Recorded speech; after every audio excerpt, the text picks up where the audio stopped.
తిరుపతి శ్రీ కోదండరామస్వామి వారి వార్షిక బ్రహ్మోత్సవాల్లో భాగంగా రెండవ రోజు బుధవారం ఉదయం 8 గంటలకు చిన్నశేష వాహనంపై శ్రీ కోదండరాముడు విహరించి భక్తులకు దర్శనమిచ్చారు. గజరాజులు ముందు కదులుతుండగా భక్తజన బృందాలు చెక్క భజనలు కోలాటాలతో స్వామివారిని కీర్తిస్తుండగా మంగళ వాయిద్యాల నడుమ స్వామివారి వాహన సేవ కోలాహలంగా జరిగింది. భక్తులు అడుగడుగునా కర్పూర హారతులు సమర్పించి స్వామివారిని దర్శించుకున్నారు.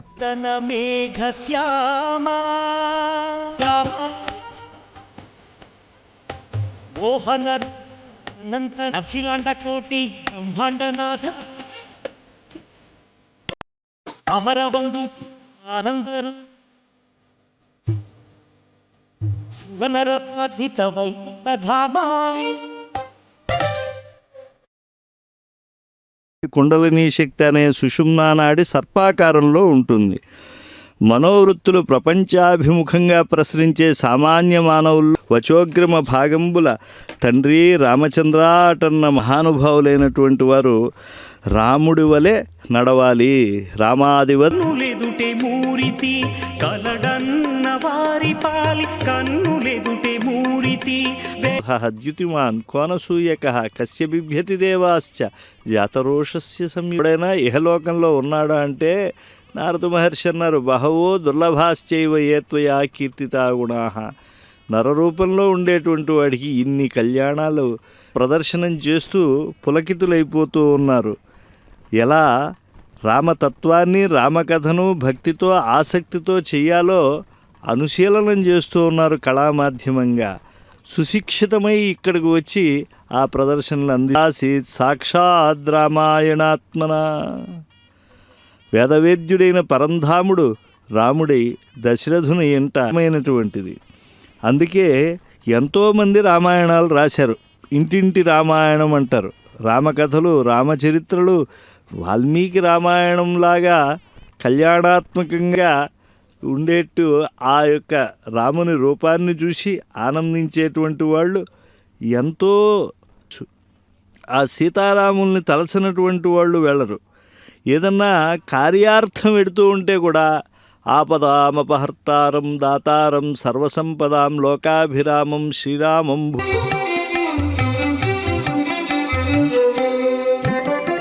వావిలిపాటిలో వరమూర్తి తానై ఉన్నారు. అందుకే రాముడు ఆ అరణ్యాల్లో కానీ ఆశ్రమ ధర్మాన్ని అనుసరించేటువంటి వారి దగ్గర కానీ ఎంతో వినయంతో ఉన్నాడు. ఆయన ఒక అయోధ్య ప్రభువుగా కాకుండా ఆయన వచ్చినటువంటి వారందరినీ కూడా ఆదరిస్తూ ఉన్నాడు. అయితే రామపత్ని సాక్షాత్తు ఆ పరమేశ్వర స్వరూపిణి. రాముడు అక్షర పరబ్రహ్మమైతే సీత అక్షర భారతి. రాముడు శివస్వరూపుడైతే సీత శక్తి స్వరూపిణి. రాముడు మహావిష్ణు స్వరూపుడు, సీత ఆ లక్ష్మీ పరంజుటి వాళ్ళు ఈ లోకంలో చాలామంది మనకు కనిపిస్తూ ఉంటారు. హనుమంతుడిని రామదూతగా సీత తత్వార్థ కోవిదునుగా వాల్మీకి మహర్షి చెప్తాడు. కానీ ఆ గోస్వామి తులసీదాస్ అంటారు, కవీశ్వరుడు కపీశ్వరుడు వారిరువురికే సీతారాముల తత్వము తెలుసు అన్నారు. సీతారామ గుణ నిజానికి ఈ విశుద్ధ విజ్ఞాన దృష్టితో చూస్తే విశ్వామిత్రుడు మరి ఆయన యజ్ఞరక్షణ చేసినప్పుడు అవధి లేదు కదా.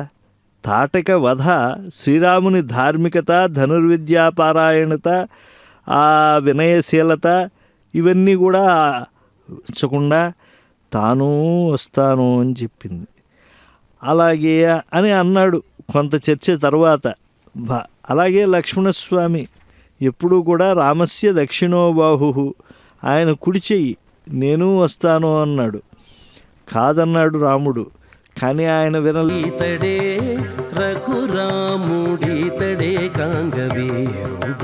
భగవత్ శాస్త్రోక్తంగా ఇక్కడ బ్రహ్మోత్సవాలు నిర్వహింపబడుతూ ఉన్నాయి. రెండవ రోజు చిన్న శేష వాహనం పైన ఊరేగుతూ ఉన్నారు.